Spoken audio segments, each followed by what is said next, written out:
के गाना लेके आई हूँ, सुनिए आप लोग और लाइक करिए, सब्सक्राइब करिए। आप लोग के हमारे चैनल पर स्वागत है। एटे पाथो था वही के पोतरे, अरे ईटे आपा थाई बाबा कोठवा उठाए रे, अरे ईटे आपा थाई बाबा कोठवा उठाए रे, अरे कोठवा के आरे आरे जांगला कटाए रे, अरे कोठवा के आरे आरे जांगला कटाए रे, ताए पैसे सोतल कवन बाबा राजा, कवन बाबा राजा, अरे गोदिया कवनी दे बेनिया डोलावे हो, अरे गोदिया कवनी दे बेनिया डोलावे हो,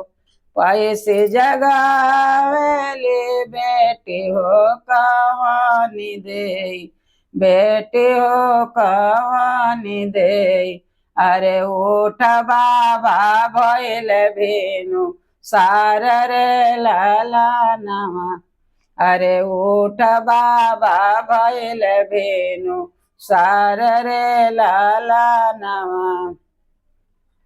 अरे उठ बाबा भइल भेनु सार रे लाला नवा, जे करे अगर बाबा कन्या कुंवारी हो, अरे कन्या कुंवारी हो, अरे से हो कैसे से सोवे नीरा भेद रे लाला नवा, अरे से हो कैसे सोवे नीरा भेद रे लाला नवा, कुछ बेटी सोतेल कुछ बेटे जागिल, अरे कुछ बेटे जागिल, अरे कुछ रे दहे जवा के सोच रे लाला नवा, कुछ बेटी सोतेल कुछ बेटे जागिल, अरे कुछ रे दहे जवा के सोच रे लाला नवा, अरे कुछ रे दहे जवा के सोच रे लाला नवा, ईट पातो था वही के पुत्र, अरे ईट आपा थाई बाबा कोठवा उठावे रे, अरे कोठवा के आरे आरे जांगला कटावे हो, अरे कोठवा के आरे आरे जांगला कटावे हो, अरे ताई पैसे सोतल कवन चाचा राजा हो, अरे गोदिया कवनी दे बेनिया डोलावे हो, अरे गोदिया कवनी दे बेनिया डोलावे हो,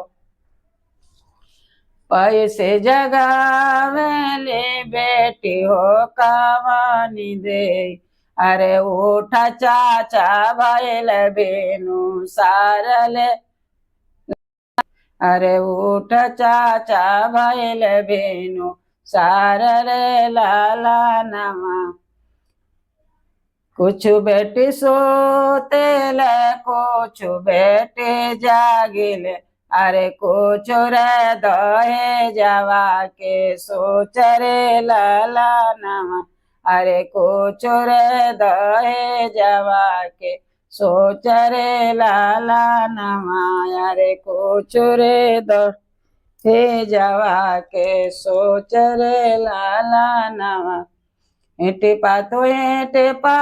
था वही के पुत्र, अरे ईट आपा थाई भैया कोठवा उठावे, अरे कोठवा की आरे आरे जांगला कटावे हो,